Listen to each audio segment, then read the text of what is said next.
ಒಂದು ಡಿಜಿಟಲ್ ಕಂಟೆಂಟನ್ನು ಮಾಡ್ತೀರಿ, ಅದಕ್ಕೆ ಪ್ರಮೋಷನ್ಗೆ ತುಂಬ ಖರ್ಚು ಮಾಡ್ತೀರಿ, ನಂತರ ಅದು ಕಂಟೆಂಟ್ಗೆ ಹಾಕಿರುವಂತಹ ದುಡ್ಡು ವಾಪಸ್ ಬರೋದಿಲ್ಲ. ಅದಕ್ಕೆ ಯಾವ ರೀತಿ ಅಂತ ಇದು ಇಲ್ಲ, ಅದು ಇವತ್ತಿಂದಂತಲ್ರಿ. ಅದು ಯಾವಾಗಾದ್ರೂ ನಾನು ಅದರಿಂದ ದುಡ್ಡು ಹಾಕಿನಂದ್ರೆ ಅದರಿಂದ ನಾನು ದುಡ್ಡು ತೆಗಿಬೇಕಂತ ಎಂದೂ ಮಾಡಿಲ್ಲ. ಯಾಕಂದ್ರೆ ನನಗೆ ಅದನ್ನು ದುಡ್ಡು ಎಷ್ಟು ನಾ ಕಲಾಕಾಗಿ ನಾನು ಲಾಸ್ ಆಗಿನಲ್ಲ ಅಷ್ಟು ನನಗೆ ಸರಸ್ವತಿ ಒಳಗೆ ಹೋದ್ರೆ ಲಕ್ಷ್ಮಿ ನನ್ನ ದುಡುಕಿ ಒಳಗೆ ನಾ ತೊಗೋತೀನಿ.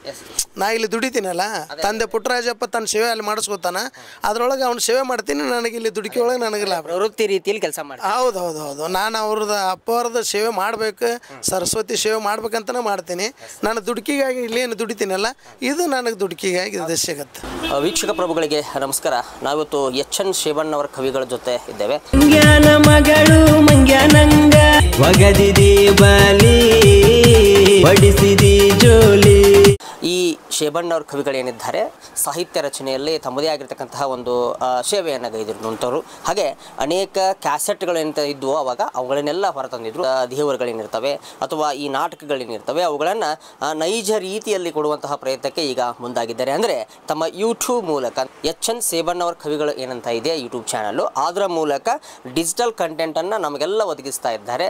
ಆ ನೈಜ ಘಟನೆಗಳನ್ನು ನಿಜವಾಗಿಯೂ ನಾವು ದೃಶ್ಯಗಳ ಮೂಲಕ ನೋಡುವಂತಹ ಕೆಲಸಕ್ಕೆ ಮುಂದಾಗಿದ್ದಾರೆ ಎಚ್.ಎನ್. ಶೇಬಣ್ಣವರ ಕವಿಗಳು. ಅವರು ಸ್ವತಃ ನಮ್ಮ ಜೊತೆ ಇದ್ದಾರೆ, ಅವ್ರನ್ನ ಮಾತಾಡಿಸ್ತಾ ಹೋಗೋಣ.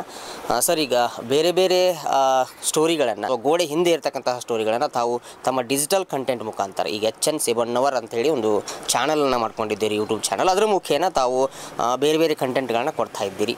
ಸರ್, ಈಗ ಈ ಹಿಂದೆ ನೀವು ಲಡ್ಡು ಮುತ್ತಿ ಅವರ ಒಂದು ಸ್ಟೋರಿ ಮಾಡಿದ್ರಿ, ನೈಜ ರೂಪ ಅಂದರೆ ಎಲ್ಲೆಲ್ಲಿ ಪ್ಲೇಸ್ ಅವರು ಅಡ್ಡಾಡಿದ್ರು ಅಲ್ಲೇ ತಾವು ಚಿತ್ರೀಕರಣವನ್ನು ಮಾಡಿ ನಮಗೆಲ್ಲ ಅದನ್ನು ಉಣಬಡಿಸಿದಿರಿ ಅಂತ ಹೇಳ್ಬೋದು. ಸೊ ಈಗ ಅಂತಹ ಒಂದು ಮಹೋನ್ನತ ಕೆಲಸಕ್ಕೆ ಮುಂದಾಗಿದ್ದೀರಿ. ಈಗ ಒಂದು ಸಾಂಗ್ ಸಹ ರಿಲೀಸ್ ಮಾಡಿದ್ದೀರಿ. ಸರ್, ಈಗ ನೆಕ್ಸ್ಟ್ ಅಪ್ಕಮಿಂಗ್ ಯಾವುದು ಮಾಡ್ತಾ ಇದ್ದೀರಿ, ಅಥವಾ ನಮ್ಮ ಸ್ಥಳೀಯಾಗಿರ್ತಕ್ಕಂತಹ ವಸ್ತು ವಿಷಯಗಳನ್ನು ಯಾವ ರೀತಿ ವ್ಯಕ್ತಪಡಿಸ್ತಾ ಇದ್ದೀರಿ ಅಂತ?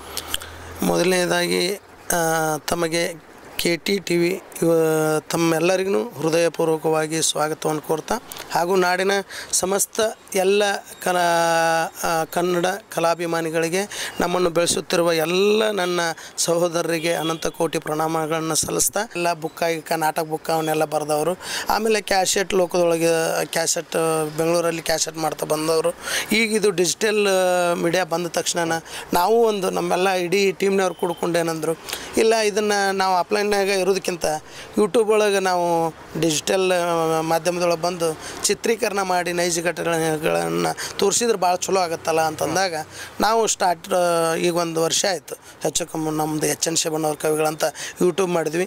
ಅದರೊಳಗೆ ನಾವು ವಿಷಯ ತಾವೆಲ್ಲ ನೋಡಿದ್ದೀರಿ, ಲಡ್ಡು ಮುತ್ಯ, ಸುರಗಿರಿ ಭುವನೇಶ್ವರಿ ತಾಯಿ ಮಹಿಮೆ, ಹೀಗೆ ಹಲವಾರು ಸಿನಿಮಾಗಳು, ಸುಮಾರು ಒಂದು 17-20 ಸಿನಿಮಾಗಳನ್ನು ನಾವು ಕೊಟ್ಟಿದ್ವಿ. ಹಾಗೆ ಹಾಡನ್ನು ಕೂಡ ಮಾಡ್ತಾಯಿದ್ದೀವಿ. ಮೊನ್ನೆ ಗಾನಯೋಗಿ ಪುಟ್ಟರಾಜ ಕವಿ ಗವಾಯಿಗಳದೊಂದು ಹಾಡು ಮಾಡಿದ್ವಿ, ದೇವನೇ ಪುಟ್ಟ ರಾಜನೇ ಅನ್ನುವಂಥ ಒಂದು ವಿಡಿಯೋ ಸಾಂಗ್ ಬಿಟ್ಟಿವಿ. ಅದು ನೈಜ ಘಟನೆಯನ್ನು ಮಠದಲ್ಲಿ ಚಿತ್ರೀಕರಿಸಿ ನೈಜ ಘಟನೆಯನ್ನೇ ತೋರಿಸುವಂಥ ಒಂದು ವ್ಯವಸ್ಥೆ ಮಾಡಿದ್ದೀವಿ. ಈಗ ಅದಾದಮೇಲೆ ಈಗ ನೆಕ್ಸ್ಟು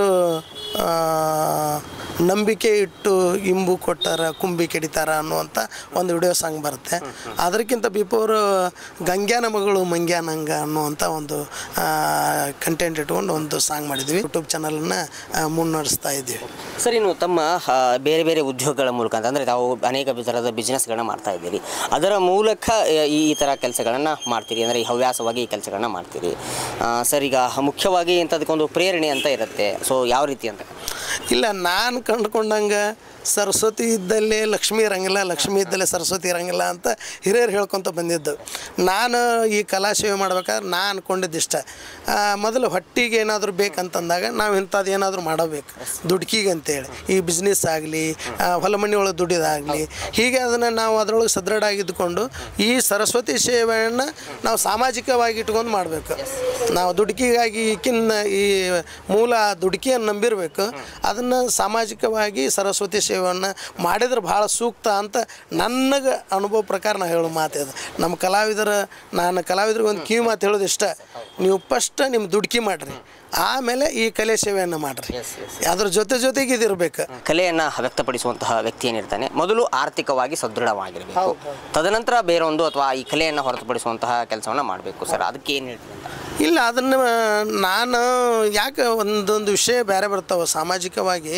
ಕಲಾವಿದರ ಬಗ್ಗೆ ನಾನು ಕೇಳ್ಕೊಂಡಿನಲ್ಲ, ಇಲ್ಲ ಕಲಾವಿದರು ಅಂದ ತಕ್ಷಣ ಒಂದು ಸಮಾಜದಾಗ ಏನೋ ಒಂಥರ ಮುಜುಗುರಕ್ಕೀಡಾಗುವಂಥ ವಿಷಯಗಳು ಪ್ರಸ್ತಾಪ ಆಗ. ನಾನು ಅದಕ್ಕಾಗಿ ಏನು ಆತೀನಿ ಅಂದರೆ, ನಾವು ಸದೃಢವಾಗಿ ಫಸ್ಟ್ ಬಲಿಷ್ಠವಾಗಿ ನಾವು ಇರಬೇಕು. ನನ್ನ ಬದುಕನ್ನು ನಾನು ಕಟ್ಕೋಬೇಕು. ನನ್ನ ಮನೆ ಗಟ್ಟಿಯಾಗಿ ಇಟ್ಕೊಂಡು ನಾನು ಮುಂದೆ ಇದನ್ನು ಈ ಸೇವೆ ಒಳಗೆ ಮುಂದೆ ಬರ್ಬೇಕು. ಅಂದ್ರೆ ಸಮಾಜದೊಳಗೆ ನನ್ನಿಂದ ಏನಾದರೂ ತಪ್ಪು ತಡೆಗಳು, ಇವ ಮನಿನ ನೋಡೋಂಗಿಲ್ಲ, ಸಮಾಜಕ್ಕೆ ಏನು ಹೇಳ್ತಾನೆ ಅಂದರೆ ನಮ್ಮ ನೈತಿಕತೆ ಅಲ್ಲಿ ಕುಂದಿ ಹೋಗುತ್ತೆ. ಅದಕ್ಕಾಗಿ ನಾನು ಏನನ್ನ ಆತೀನಿ, ಮೊದಲು ನನ್ನ ಮನೆಗೆ ಮಾರ್ಗಿದೆ ಅಂತಾರೆ ಹಿರಿಯರು. ಅದಕ್ಕಾಗಿ ನಾನೇನು ಅಂತೀನಿ, ನನ್ನ ಮನೆ ನಾನು ಮೊದಲು ನೀಟಾಗಿ ಇಟ್ಕೊಂಡು ನಾನು ಸದೃಢವಾಗಿದ್ದುಕೊಂಡು ಬಲಿಷ್ಠಾಗಿದ್ದುಕೊಂಡು ಈ ಸೇವೆ ಮಾಡೋಕೆ ಬಂದರೆ, ಈ ಸೇವೆ ಒಳಗೆ ನಮ್ಗೆ ಅಲ್ಪ ಇದ್ರೊಳಗೆ ಎಲ್ಲರೂ ಸಕ್ಸಸ್ ಕಾಣ್ತಾರೆ ಅಂತ ನಾ ಹೇಳೋಕ್ಕಾಗಂಗಿಲ್ಲ. ಅದಕ್ಕಾಗಿ ಈ ಸೇವೆ ಮಾಡೋಕೆ ಗಾನವಿಗೆ ಪುಟ್ಟರಾಜ ಕವಿಗಳ ಆಶೀರ್ವಾದ ಇತ್ತಂದ್ರೆ ಅದು ಬರುತ್ತೆ, ಬರೋಂಗಿಲ್ಲ ಅಂತ ಹೇಳಂಗಿಲ್ಲ.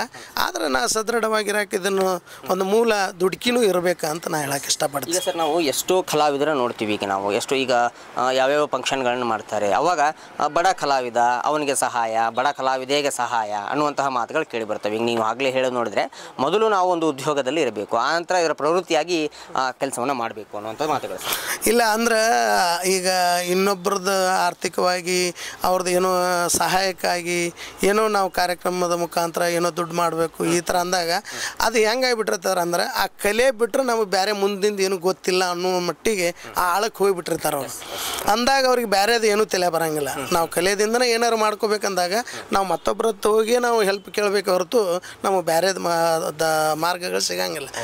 ನಾವು ಅದಕ್ಕಿಂತ ಬಿಫೋರ್ ನಾವೇನು ಮಾಡ್ಕೋಬೇಕಂದ್ರೆ, ನಮ್ಮ ಬದುಕಿಗೆ ಆದಂಥ ಒಂದು ವಾಮ ಮಾರ್ಗ ನಾವು ಇರಬೇಕು ನಮ್ಮ ಹತ್ರ, ಪರ್ಯಾಯ ಮಾರ್ಗ ಇರಬೇಕು ನಮ್ಮ ಹತ್ರ.